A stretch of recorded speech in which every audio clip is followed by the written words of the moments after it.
پیغمبری خوا صلی الله علیه و سلم رب صائم حظه من صيامه الجوع والعطش ورب قائم حظه من قيامه السهر فما كسك للرجوكي أو ني بي أبري كبس تينو برسيبه أزانن خو ما مسا خو جائزة إنسان بروجوش بي أغايد الرجوكشي نبي وقتی بلن ئێوارەی ڕۆژوو بشکێنی وەنیە خۆی مەفروض نییە هەموو ساعات یاگامان بڵێن بەڕۆژوو بۆ یاگان ڕۆژ بەزەبێ هەموو لەحزەیە بڵی نوێژەکەم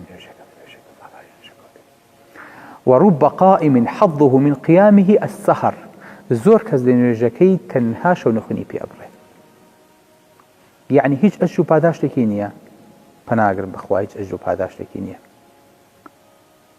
ئەمە خەتەرتان پێ بڵێم پیغمبری خوا صلی الله علیه و سلم إن الرجل ليصلي 60 سنة وما تقبل منه صلاة فما كسك 60 ساڵە نوێژەکە پەنا ئەگرم بەخوا لە پیرەکانمان پرسن